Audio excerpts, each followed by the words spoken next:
Bonjour à tous et à toutes, j'espère que vous allez bien. Les grands disciples du Bouddha, Mahamoggallana, chapitre 3. Je vous souhaite une bonne écoute.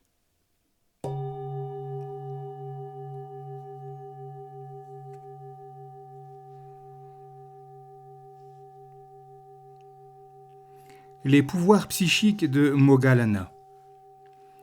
Aux yeux des premiers occidentaux qui cherchèrent à l'étudier, le bouddhisme était essentiellement un code pratique, d'éthique psychologique, dépouillé des ornements traditionnels de la religion, et beaucoup y voyaient une alternative rationnelle au dogmatisme chrétien.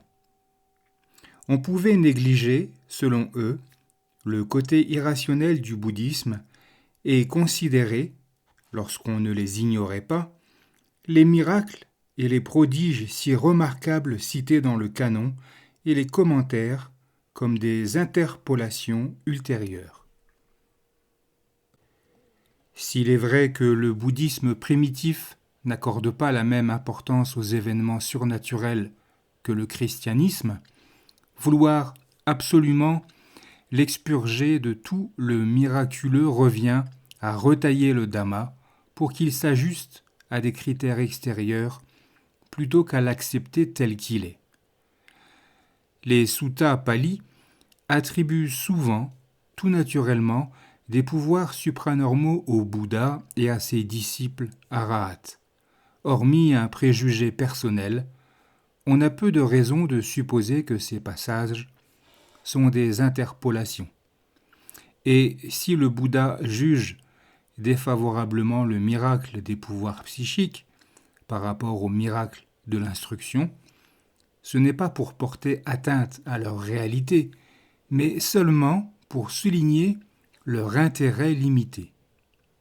En considérant l'ensemble des suttas, on peut en conclure clairement que l'acquisition des pouvoirs paranormaux était considérée comme un élément positif, servant à mettre en valeur l'envergure et l'épanouissement de l'individu spirituellement accompli. Les suttas mentionnent fréquemment un ensemble de 6 facultés paranormales que possédaient beaucoup d'arahats. On les appelle les 6 pouvoirs spirituels supérieurs. Le 6e d'entre eux, la connaissance de la destruction des souillures, est la réalisation supratemporelle que toutes les perturbations ont été éradiquées et ne peuvent plus jamais surgir. Ce pouvoir commun à tous les arahats garantit leur délivrance définitive. Les 5 autres pouvoirs spirituels supérieurs sont profanes. Il s'agit de la connaissance des modalités des pouvoirs supranormaux, de l'ouïe divine, de la connaissance de l'esprit des autres, de la connaissance de la mémoire des vies antérieures, et de la vue divine, ou connaissance de la disparition et de la réapparition des êtres. Ces pouvoirs peuvent s'observer en dehors du Dhamma du Bouddha, chez les mystiques et les yogis qui ont acquis la maîtrise de l'absorption méditative. Mais cela ne certifie pas que ces derniers soient parvenus à la vraie sainteté. Ces pouvoirs ne sont pas nécessaires à la libération, pas plus qu'ils ne l'indiquent. Selon les textes bouddhiques, même Devadatta, le plus mauvais des moines, les avait acquis tôt dans sa carrière spirituelle. Il les perdit seulement lorsqu'il tenta d'en faire usage contre le Bouddha. Le Bouddha était bien conscient du risque d'égarement dû à la fascination exercée par ses pouvoirs psychiques. Il pouvait se révéler un piège terrible pour ceux dont l'esprit restait encore enflammé d'ambition personnelle, augmentant l'illusion d'un soi séparé et la soif de domination. Mais il pouvait aussi se montrer des moyens utiles au service de la doctrine, pour ceux qui avaient percé la non-réalité du « je » et du « mien », et dont les cœurs étaient emplis de compassion. Par conséquent, le Bouddha inclut les 5 pouvoirs spirituels supérieurs profanes dans les fruits de la réclusion. Point culminant de son système, de développement psychique. L'éminent les comptant aussi parmi les bénéfices tirés de l'observance des préceptes. Il affirme avoir lui-même totalement maîtrisé les bases du pouvoir psychique, au point qu'il aurait pu, s'il l'avait voulu, vivre jusqu'à la fin de l'Éon. La première génération de moines après le parinibbana du Bouddha avait beaucoup de considération pour ces 5 pouvoirs. Il faisait partie des 10 qualités qui inspirent confiance, servant de critères pour choisir les guides spirituels de la Sangha, orpheline de son maître. Alors que le 6e pouvoir, la connaissance de la destruction des souillures, est le fruit de la vision pénétrante, les 5 pouvoirs profanes sont issus de la concentration. Dans les suttas, le Bouddha les introduit généralement après avoir expliqué les 4 jhanas. Ces derniers sont les préalables requis pour accéder au pouvoir spirituel supérieur, parce qu'ils transforment la tonalité et la clarté de la conscience, de sorte que s'ouvrent les canaux par lesquels ces connaissances deviennent accessibles. Dans son état ordinaire, non développé, l'esprit est souillé par des humeurs et des pensées perturbatrices qui obscurcissent sa luminosité intrinsèque, épuisent son pouvoir, le rendent rigide et inutilisable. L'entraînement systématique à la pratique des 4 jhanas éclaircit et purifie l'esprit. Lorsqu'il devient brillant, sans tache, libre d'impureté, malléable, maniable, stable et imperturbable, il agit comme un instrument puissant, capable de découvrir des domaines de connaissances qui nous sont habituellement dissimulés par d'impénétrables écrans. Ceux qui ont accédé à ces dimensions cachées, comme le Bouddha et Moggallana, vivent une immense expansion de leur expérience dans le temps et dans l'espace. Leur horizon devient universel et infini, transcendant toutes les barrières et toutes les limitations. Le Bouddha insiste particulièrement sur un ensemble de pratiques appelées les 4 voies du pouvoir. Iddhipada, ou base de la réussite, qui permettent d'obtenir les connaissances supérieures. On utilise souvent dans les textes la formulation suivante pour les décrire. Ici, un moine développe la base du pouvoir spirituel, possédant la concentration due au désir et aux forces volitionnelles de l'effort. Il développe la base du pouvoir spirituel, possédant la concentration due à l'énergie et aux forces volitionnelles de l'effort. Il développe la base du pouvoir spirituel possédant la concentration due à l'esprit et aux forces volitionnelles de l'effort. Il développe la base du pouvoir spirituel possédant la concentration due à la recherche et aux forces volitionnelles de l'effort. Ici, 4 éléments psychiques distincts sont désignés en tant qu'agents principaux du développement de la concentration. Le désir, l'énergie, l'esprit et la recherche. Chacun d'eux doit s'accompagner des forces volitionnelles de l'effort pour garantir que le jhana atteint ne développe pas uniquement un état de calme, mais sert aussi de support d'énergie. Ces forces accumulent une immense énergie psychique qu'une détermination adéquate permet ensuite de capter en vue d'exercer les pouvoirs supranormaux.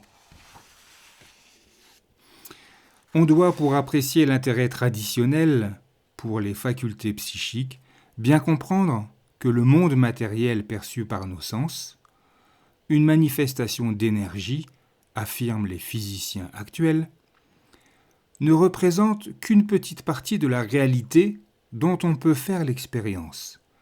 D'autres niveaux vibratoires que nous avons peine à concevoir, sans parler de les comprendre, existent au-delà du domaine des objets matériels perceptibles. Des traces de cette réalité plus vaste se glissent parfois à travers les filtres soutenant notre image cohérente et rationnelle de l'univers et nous apparaissent comme des phénomènes psychiques, des prodiges ou des miracles. Les dérèglements des structures habituelles de l'ordre naturel sont tellement rares que nous avons tendance à considérer ces structures familières comme des lois absolument contraignantes et inviolables. Aussi, persistons-nous à nier tout ce qui transcende nos facultés sensorielles limitées, même devant les preuves évidentes et irréfutables que ces autres forces existent. L'univers accessible aux sages est autrement plus vaste que celui de l'individu ordinaire. Le sage peut percevoir des dimensions de la réalité dont nous ne suspectons même pas l'existence. Et sa vision des relations sous-jacentes entre l'esprit et la matière lui donne le contrôle de phénomènes qui défient les limites posées par notre compréhension consensuelle du monde. Le vénérable Mahamoggallana fut le moine le plus assidu à développer les 4 voies du pouvoir, de sorte que le Bouddha le désigna comme le disciple prééminent parmi ceux qui possédaient des pouvoirs psychiques. D'autres disciples importants étaient certes très expérimentés en pouvoirs psychiques, mais leurs compétences se limitaient en général à 1 ou 2 domaines. Ainsi, par exemple, le moine Anuruddha et la nonne Sakula possédaient la vision supranormale de la vue divine. Le moine Sobhita et la nonne Bada Kapilani pouvaient se souvenir de leur lointaine vie antérieure. Le moine Sagala maîtrisait l'exercice de l'élément feu. Kulapantaka excellait dans la capacité à se manifester dans de multiples corps. Et Pilindavacha surpassait tout le monde dans la capacité à communiquer avec les êtres célestes. Toutefois, Mahamoggallana avait une maîtrise complète des facultés psychiques qu'aucun autre disciple ne partageait, pas même la nonne Upalavana, pourtant la plus expérimentée des nonnes dans la pratique des pouvoirs psychiques. Nous allons à présent nous tourner vers les récits que les textes canoniques bouddhiques font des facultés paranormales de Moggallana. Sans nous plier à la séquence familière des 5 pouvoirs spirituels supérieurs, nous illustrerons plutôt, grâce aux incidents et aux anecdotes rapportées dans les suttas, les facultés particulières dont Moggallana fit preuve. La connaissance de l'esprit des autres, lecture des pensées. Un jour du Posata, le Bouddha était assis en silence devant les moines réunis. À chaque veille de la nuit, Ananda le pria de réciter le code de discipline monastique, le Patimokkha. Mais le Bouddha resta silencieux. Finalement, quand vint l'aurore, il dit seulement « Cette assemblée est impure ». Sur quoi Moggallana l'inspecta entièrement avec son esprit et vit qu'il s'y trouvait un moine qui était immoral, malfaisant, de comportement douteux et impur, profondément corrompu, avide et dépravé. Il alla vers lui et lui ordonna à 3 reprises de s'en aller. Comme le moine ne bougeait pas, même après la 3e injonction, il le prit par le bras, le conduisit hors de la salle et verrouilla la porte. Puis il pria le bienheureux de réciter le Patimokkha, l'assemblée étant désormais à nouveau pure. Une fois, le maître siégeait avec une communauté de 500 moines, tous arahats. Lorsque Moggallana se joignit à eux, il scruta leur esprit avec le sien et vit qu'ils étaient tous arahats, libérés et exempts de toute souillure. Le vénérable Vangisa, le poète le plus éminent de la Sangha, réalisant ce qui venait de se passer, se leva de sa place et, en présence du Bouddha, fit l'éloge de Moggallana. Pendant que le sage médite au flanc de la montagne, passé loin au-delà de la rive de la souffrance, ses disciples siègent en sa présence, hommes au triple savoir qui ont laissé la mort derrière eux. Moggallana, au pouvoir spirituel consommé, enveloppa leur esprit du sien, et, cherchant, il put voir leur esprit entièrement libre, sans acquisition. Un troisième texte nous rapporte qu'un jour où le vénérable Anuruddha méditait en solitaire, il examina comment la noble voie qui mène à l'extinction de la souffrance pouvait être suivie au moyen des 4 fondements de l'attention, Satipatthana. Alors Moggallana, pénétrant l'esprit d'Anuruddha avec le sien, apparut devant lui par pouvoir surnaturel et lui demanda de décrire précisément cette méthode de pratique.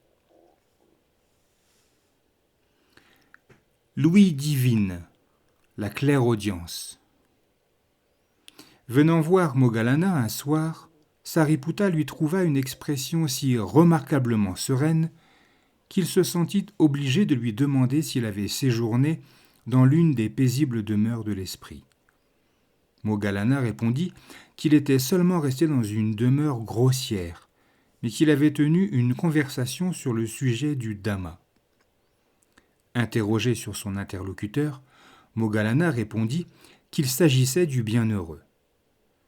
Sariputta remarqua que le maître séjournait à présent bien loin, à Savatthi, alors qu'eux-mêmes étaient à Rajagaha, et demanda s'il était allé voir le Bouddha par un pouvoir surnaturel ou si le Bouddha était venu de lui-même.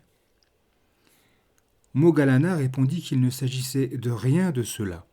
En fait, ils avaient dirigé l'un vers l'autre leur vue et leurs ouïes divines, ce qui leur avait permis de s'entretenir sur la capacité mentale de l'énergie.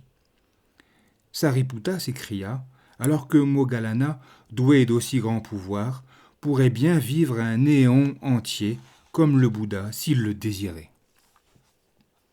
Cette ouïe divine permettait aussi à Moggallana d'entendre les voix d'êtres non humains, de divinités, d'esprits, etc., et de recevoir leurs messages.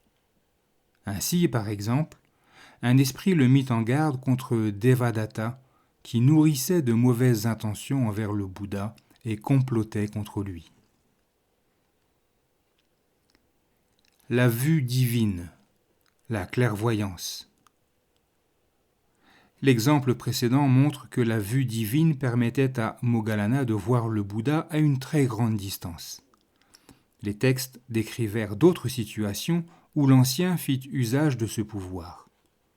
Un jour que Sariputta méditait, assis, un démon malveillant, Yaka, le frappa violemment sur la tête. Moggallana l'aperçut et demanda à son ami comment il se sentait. Sariputta, qui n'avait pas vu le démon, répondit que, dans l'ensemble, il allait bien, mais qu'un léger mal de tête le gênait. Alors Moggallana loua la puissance de la concentration de Sariputta, lequel répondit que Moggallana avait pu discerner le démon, ce qu'il n'avait pu faire lui-même. La clairvoyance de Moggallana lui permit un jour de voir comment le roi Pasenadi avait perdu une bataille contre les Likavi, et comment, ayant par la suite rameuté ses troupes, il les avait vaincus. Lorsqu'il le raconta, Moggallana fut accusé par les moines de se vanter à tort de ses facultés supranormales, faute contre la discipline monastique susceptible d'entraîner son expulsion de l'ordre.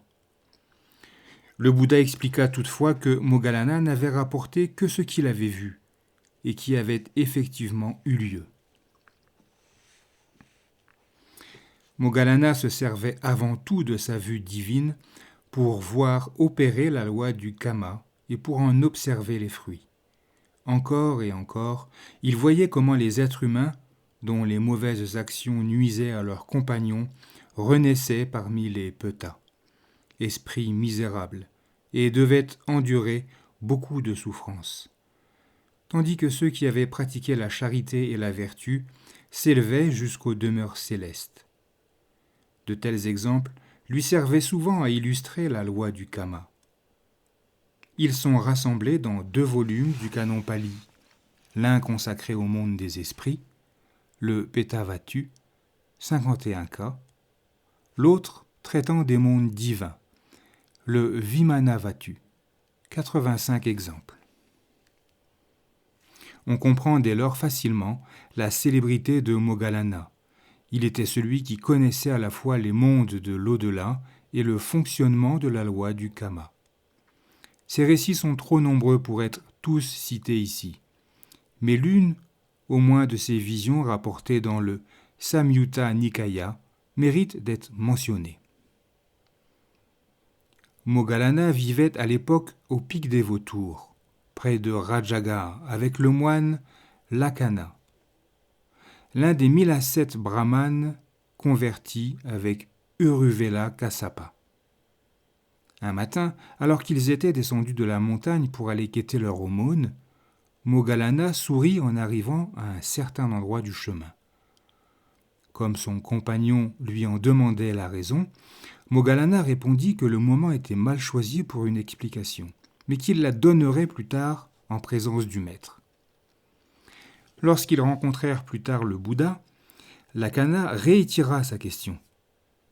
Moggallana dit alors qu'à cet endroit, il avait vu beaucoup d'esprits pitoyables s'enfuir dans les airs, pourchassés par des prédateurs et torturés par toutes sortes de maux.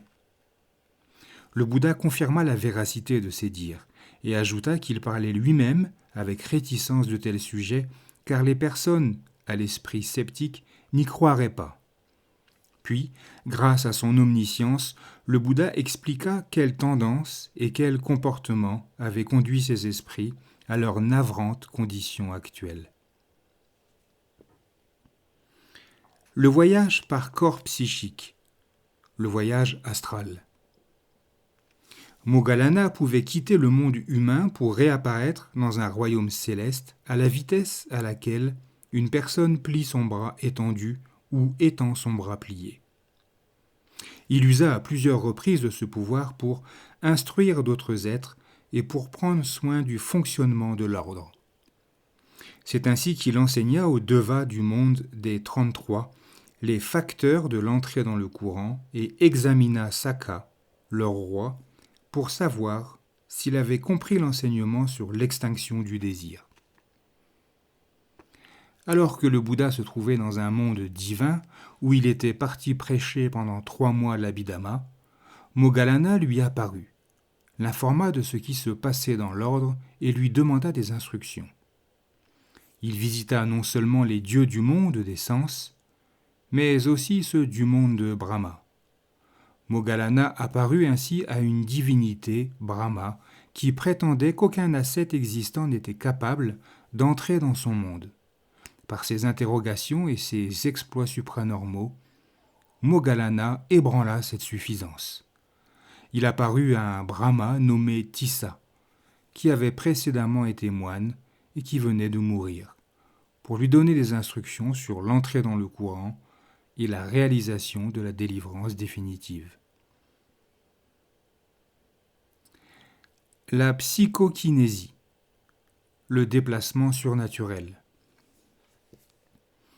Moggallana maîtrisait aussi ce qui semble être de la matière solide. Les moines d'un monastère, à un certain moment, négligeaient leurs devoirs spirituels et s'occupaient trop de futilités matérielles. Lorsqu'il l'apprit, le Bouddha demanda à Moggallana de réaliser par pouvoir supranormal une prouesse qui les sorte de leur relâchement et les incite à revenir à de sérieux efforts. En réponse, Moggallana poussa du gros orteil le bâtiment, si bien que tout le monastère qu'on appelait la résidence de la mère de Migara fut secoué et ébranlé comme par un tremblement de terre. Profondément troublés par cet événement, les moines abandonnèrent tout intérêt pour les choses profanes et devinrent à nouveau réceptifs aux instructions du Bouddha. Ce dernier leur expliqua que la source du grand exploit supranormal de Moggallana résidait dans le développement des 4 voies du pouvoir. Moggallana rendit un jour visite à Sakka, dans son royaume divin, et trouva qu'il vivait plutôt plaisamment. Plongé dans des plaisirs sensoriels paradisiaques, il en était venu à oublier le Dhamma. Pour dissiper cette frivolité, Moggallana ébranla de son orteil le palais céleste de Sakka, la bannière de victoire, dont il était très fier, ce qui eut aussi pour effet de bouleverser Saka. Il se rappela alors l'enseignement sur l'extinction du désir que le Bouddha lui avait dispensé peu avant. C'était ce même enseignement que le Bouddha avait donné auparavant à Moggallana pour l'aider à atteindre l'état d'Arahat. Il y eut une fois une famine dans la région où se trouvait le Bouddha et sa communauté de moines. Ces derniers ne pouvaient plus recueillir suffisamment d'aumônes de nourriture. Moggallana demanda alors au Bouddha s'il pouvait retourner le sol pour en rendre la substance nourricière sous-jacente accessible et mangeable. Le Bouddha refusa, car cela provoquerait la mort d'un grand nombre d'êtres vivants. Moggallana offrit alors d'employer son pouvoir psychique pour ouvrir une route jusqu'à la région d'Utakuru afin que les moines puissent aller y mendier. Cela aussi fut interdit par le Bouddha. Ils survécurent néanmoins tous sans dommage à la famine, sans que des moyens surnaturels aient été utilisés. Ce fut la seule fois que le Bouddha désapprouva une proposition de Moggallana. Le pouvoir supranormal de Moggallana s'exprimait aussi dans la capacité qu'il avait d'agir sur les choses de loin, par déplacement magique. Ainsi, procura-t-il des tiges de lotus de l'Himalaya à Sariputta qui, malade, en avait besoin comme médicament. Ainsi rapporta-t-il un rejet de l'arbre de la Bodhi à Anathapindika pour qu'il soit planté au monastère de Jevatana. En revanche, lorsque son compagnon, le moine Pindola, lui demanda de prouver la supériorité de la Sangha du Bouddha sur les autres traditions, en faisant descendre magiquement un bol précieux qui avait été suspendu si haut en ville que personne ne pouvait l'atteindre, Moggallana refusa. Il dit que Pindola possédait lui-même assez de pouvoir pour ce faire. Mais lorsque Pindola réalisa effectivement l'exploit, le Bouddha le réprimanda. Un moine ne doit pas faire preuve de pouvoir surnaturel dans le seul but d'impressionner les laïcs. Le pouvoir de transformation. Les hauts faits précédents figurent dans le canon pali. Notre présentation sera toutefois incomplète sans la mention de ce que les commentaires considèrent comme la plus extraordinaire démonstration de pouvoir surnaturel qu'ait donné Moggallana, son triomphe sur le serpent divin, le Naga royal Nandopananda. Cet épisode est relaté dans le Visuddhimagga 12.106.16. Alors que le Bouddha, accompagné de 500 moines, visitait le monde divin des 33, ils passèrent juste au-dessus de la retraite de Nandopananda. Cela rendit le royal Naga furieux. Il chercha à se venger en entourant le mont Sineru de ses anneaux et en développant son capuchon, de sorte que le monde entier soit plongé dans les ténèbres. Plusieurs moines éminents offrirent de vaincre le Naga, mais le Bouddha connaissait sa férocité, refusa. Il ne donna son autorisation qu'à Moggallana, le dernier des volontaires. Moggallana se transforma alors en un gigantesque Naga royal et livra à Nandopananda une effroyable bataille de flammes et de fumée. Usant d'un pouvoir après l'autre, prenant toutes sortes d'aspects et de tailles, il anéantit les défenses de son adversaire. La dernière phase de la bataille le vit apparaître sous la forme d'un Supana, l'aigle céleste, l'ennemi héréditaire du Naga. Nandopananda capitula alors, et l'ancien, reprenant son apparence de moine, l'amena en triomphe devant le Bouddha et l'obligea à demander pardon. Les vies antérieures de Moggallana. Moggallana n'évoqua qu'une seule fois dans le Marathajaniya Sutta le souvenir qu'il avait de ses propres existences antérieures. Ce texte sera abordé ultérieurement. Les Jataka, les histoires des vies antérieures du Bouddha, rapportent que le Bodhisatta et Moggallana avaient très souvent vécu ensemble. Ils s'étaient rencontrés dans au moins 31 vies. 30 d'entre elles ayant vu Moggallana et Sariputta vivre ensemble. Le lien qui s'était formé entre eux trois était déjà puissant dans des existences précédentes. Bien que ces 31 vies ne soient qu'une fraction infime de l'infinité d'existences par lesquelles passe chaque être du samsara, elles nous donnent de nombreuses indications sur la vie et la personnalité de Moggallana.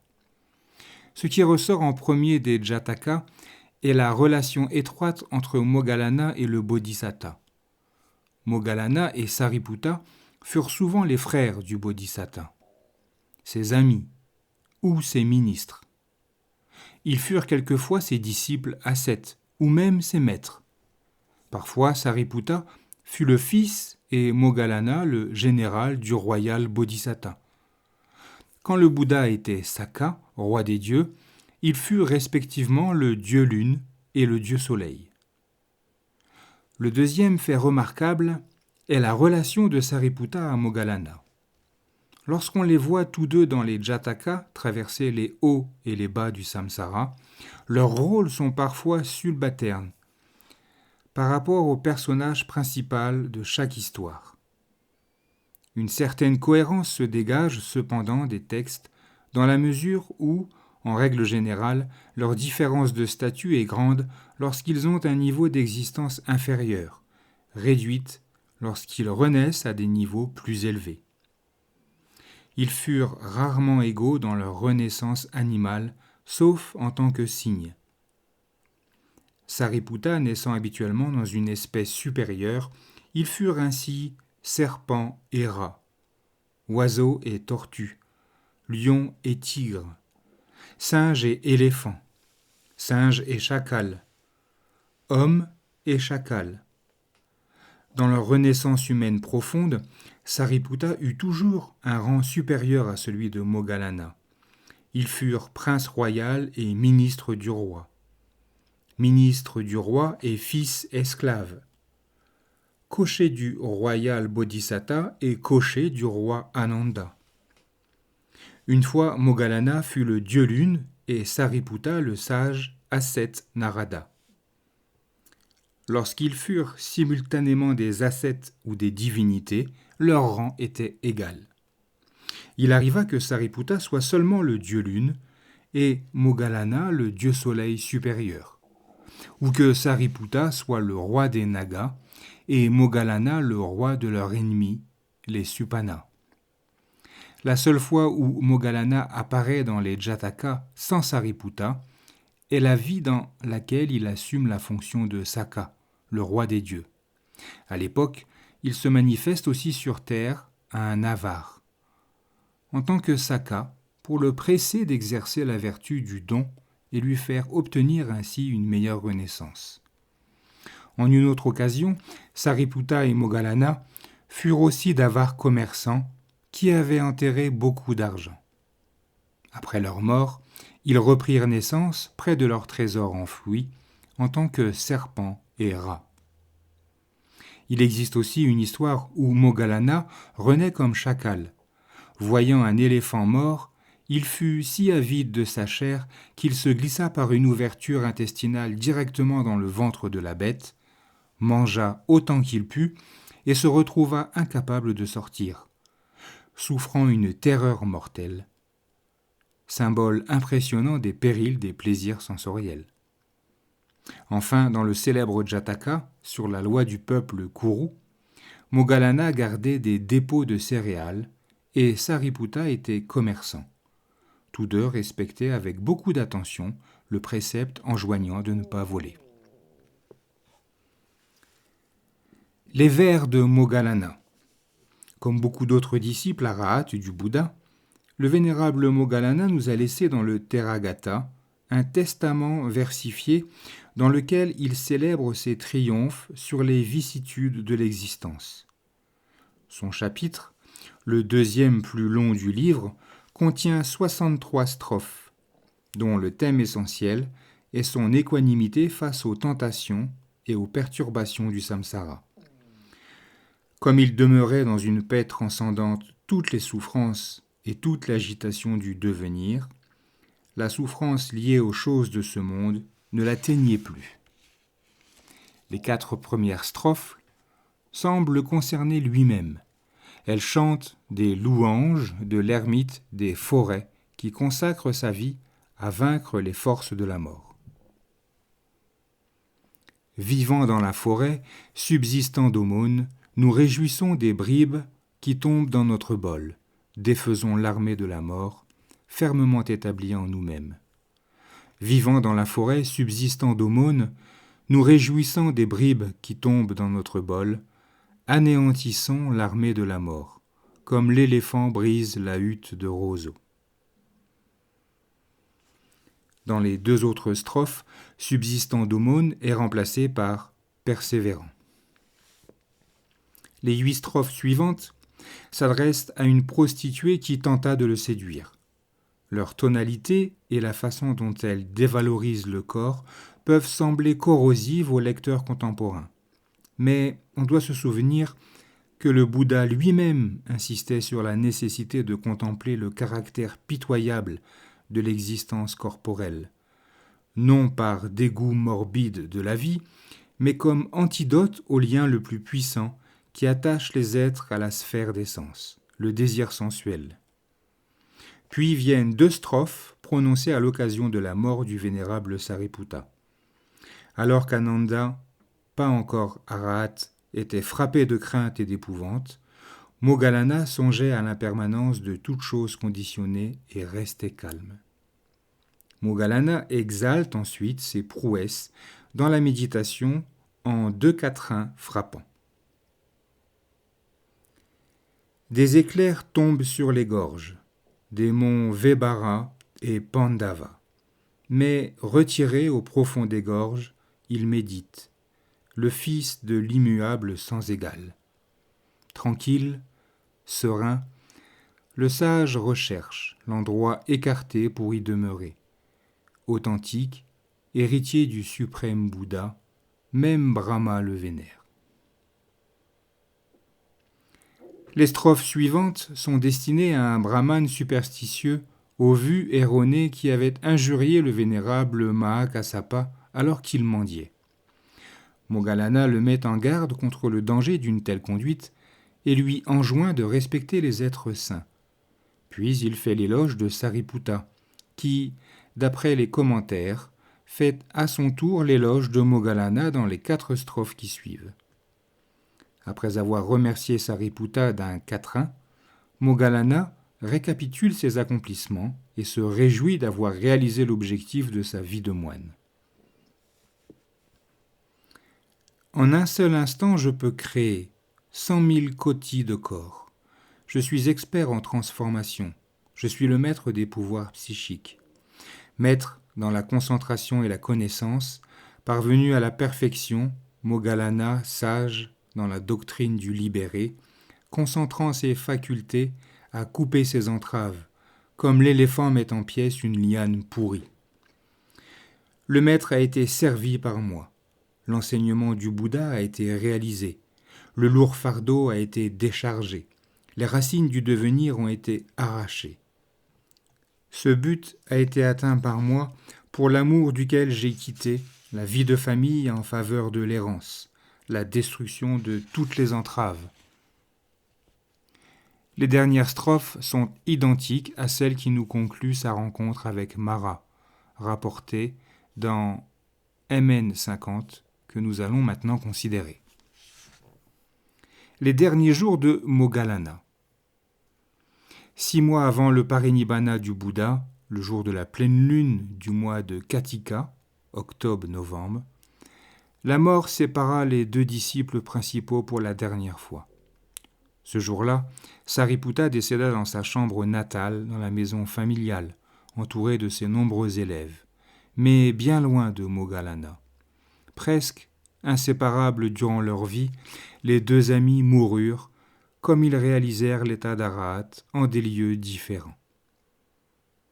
Peu de temps après la mort de Sariputta, Moggallana fit une étrange rencontre avec Mara, le malin, le tentateur et seigneur de la mort.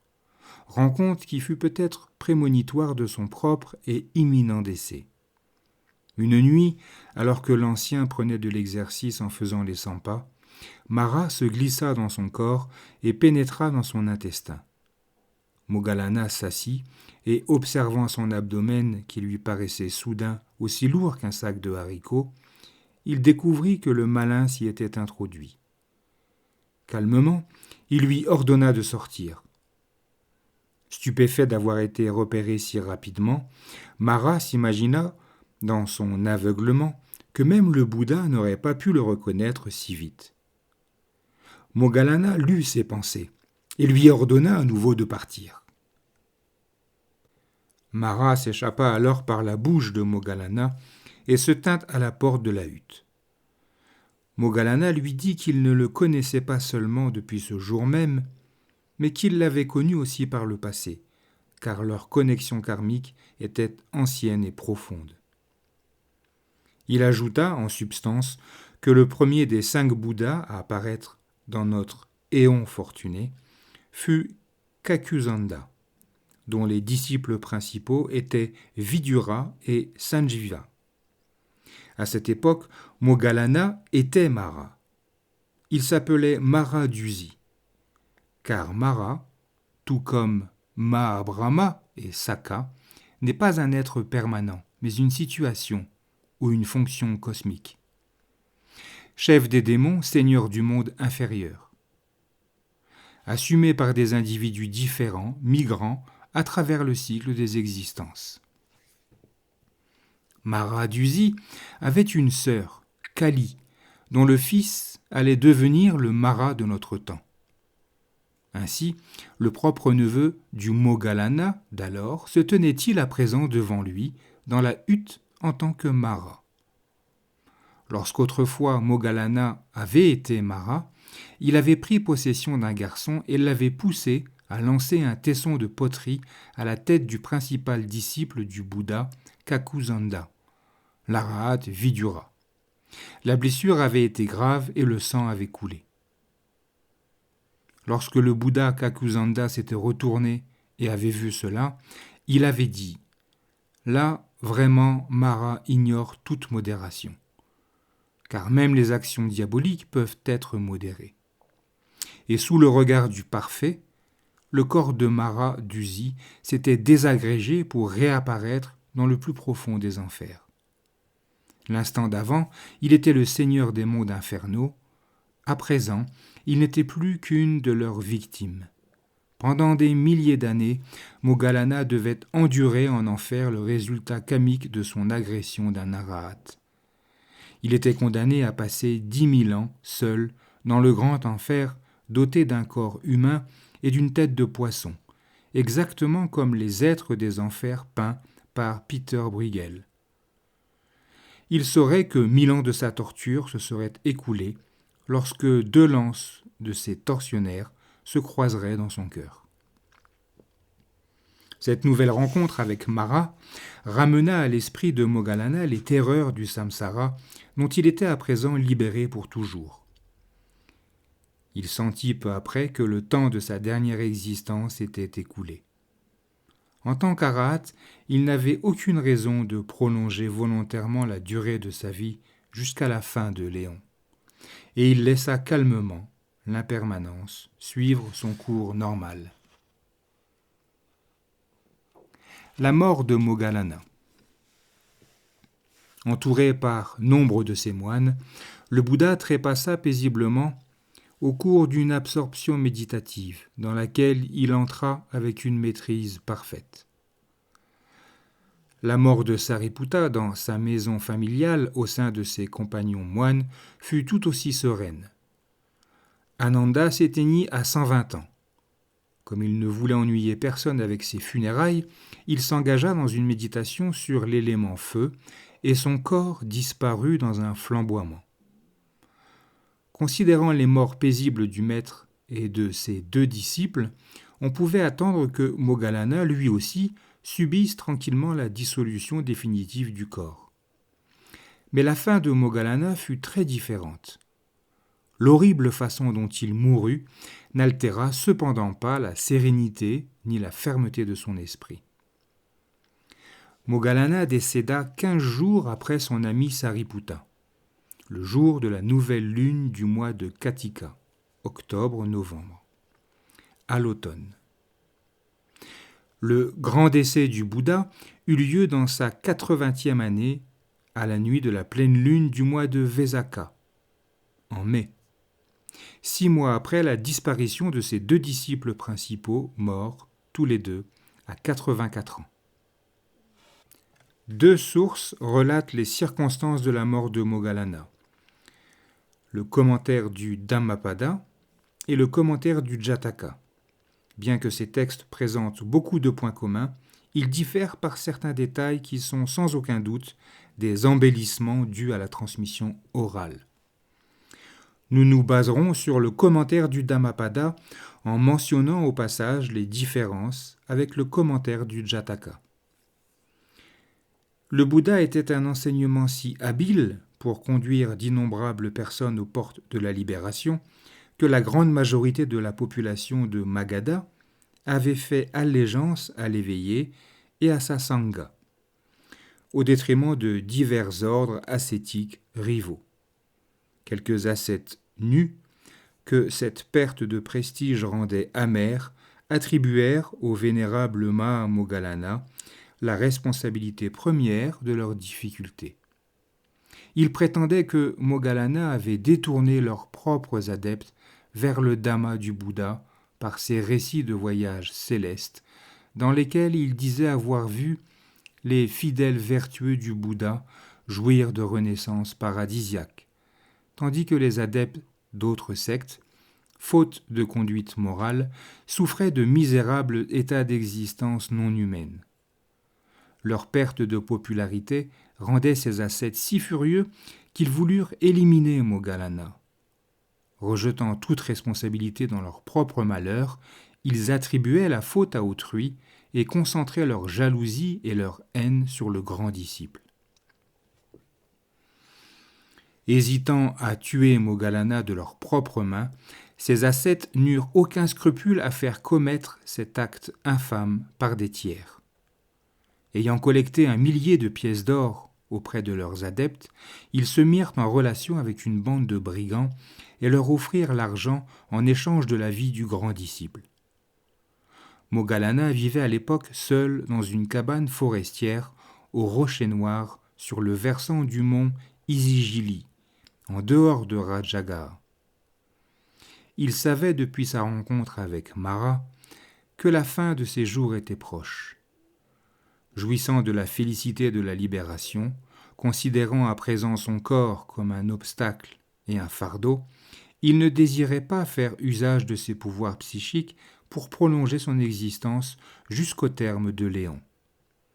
Toutefois, voyant arriver les bandits, il sut qu'ils venaient pour le tuer et il employa ses pouvoirs pour s'échapper par le trou de la serrure.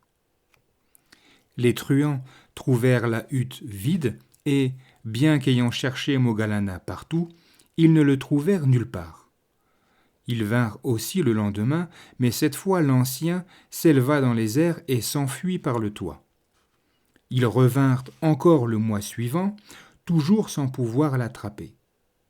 Dans la version du Jataka, les bandits reviennent pendant 6 jours consécutifs et s'emparent de Moggallana le 7e jour. La fuite de Moggallana n'était pas motivée par la crainte de la mort. En échappant aux brigands grâce à ses pouvoirs surnaturels, il ne voulait pas protéger son corps. Il désirait éviter à ses assassins les effrayantes conséquences kamiques d'un tel meurtre qui, inévitablement, ne pouvait conduire qu'à des renaissances inférieures. Il espérait leur épargner ce sort en leur laissant le temps de réfléchir et de s'abstenir de leurs crimes. Mais leur désir pour l'argent promis était tel qu'ils persistèrent et revinrent le mois suivant, le 7e jour dans le récit du Jataka. Cette fois, leur persévérance fut récompensée, car, à cet instant, Moggallana perdit la maîtrise psychique de son corps. Ce brutal changement de destin trouve son origine dans un acte effroyable qu'il avait commis dans un lointain passé. Bien des éons auparavant, dans une existence antérieure, Moggallana avait tué ses parents, encore que, dans le Jataka, il se soit repenti au dernier moment et les ait épargnés. Ce karma atroce qui l'avait amené à renaître en enfer pendant d'innombrables années n'était cependant pas encore à pleine maturité. Le peu qui restait mûrit soudainement alors qu'il était en danger de mort. Et le fruit lui fut présenté. Moggallana comprit qu'il n'avait pas d'autre choix que de se soumettre à son destin. Les bandits entrèrent, l'assommèrent et lui fracassèrent les os jusqu'à ce que leurs fragments aient la taille de grains de riz. Le tenant pour mort, ils jetèrent son corps dans un fourré et s'enfuirent, très pressés de toucher leur récompense. La force mentale et physique de Moggallana était néanmoins extraordinaire, et il n'avait pas encore capitulé devant la mort. Il reprit conscience et s'envola par le pouvoir de la méditation pour venir en présence du Maître. Il annonça là qu'il voulait atteindre le Nibbana définitif. Le Bouddha le pria de donner un ultime sermon à la communauté monastique, ce qu'il fit, en y ajoutant un exposé supplémentaire sur les prodiges et les miracles. Puis, il rendit hommage au bienheureux, retourna au rocher noir et réalisa le Nibbana sans résidu. De façon plus réaliste, le Jataka omet le sermon final et fait mourir Moggallana aux pieds du Bouddha. Dans cet épisode ultime et douloureux de sa vie, le karma du passé qui avait mûri si soudainement pouvait affecter son corps, mais ne pouvait ébranler son esprit, car Moggallana ne s'identifiait plus depuis longtemps à son individualité illusoire. Les 5 agrégats qui étaient Moggallana pour autrui lui étaient aussi étrangers qu'un corps inanimé. Ils pénétrèrent la vérité subtile comme une flèche à la pointe d'un cheveu, ceux qui voient les 5 agrégats comme étrangers et ne les prennent pas pour le soi. Ceux qui voient les choses conditionnées comme étrangères et non comme soi sont allés droit à la vérité subtile, comme une flèche à la pointe d'un cheveu. Le dernier épisode de la vie de Moggallana montre que la puissance de la loi de causalité morale est supérieure aux prouesses supranormales d'un maître en pouvoir psychique. Seul un Bouddha peut contrôler les conséquences kamiques affectant son corps de façon à ce que rien ne puisse provoquer sa mort prématurée. Évoquant ses 2 disciples principaux peu après leur mort, le Bouddha déclara : « Ceux qui furent dans le passé saints, pleinement éveillés, bienheureux, eurent une paire de disciples aussi admirables que j'eus, moi, en la personne de Sariputta et de Moggallana. Ceux qui seront à l'avenir saints, pleinement éveillés, bienheureux, auront une paire de disciples aussi admirables que j'eus, moi, en la personne de Sariputta et de Moggallana. Il est merveilleux, il est très extraordinaire, moine, concernant ses disciples, qu'ils agiront en accord avec l'enseignement du Maître, qu'ils agiront selon ses conseils, qu'ils seront chers aux 4 assemblées, qu'ils seront aimés, respectés et honorés par elles. Sariputta et Moggallana furent des disciples si admirables que l'assemblée des moines lui parut vide après leur mort, dit le Bouddha. Il est merveilleux qu'une telle paire de disciples ait existé, mais, étant donné leur perfection, il est également merveilleux que le Maître n'ait émis après leur décès aucune plainte, aucune lamentation. C'est pourquoi, dit encore le Bouddha, les pratiquants respectueux du Dhamma qu'inspire la grandeur de ces 2 disciples principaux doivent s'efforcer d'être leur propre île de refuge. Avec le Dhamma comme île de refuge, sans un regard pour quelque autre refuge. Qu'ils fassent entière confiance à l'aide puissante des 4 fondements de l'attention. Satipatthana. Ceux qui, avec un désir intense, apprennent à suivre le noble octuple sentier, passeront au-delà de tous les royaumes d'obscurité qui abondent dans le samsara. C'est ce que nous garantit le Maître. Voilà pour ce qui est de Mahamogalana. Fin du chapitre 3.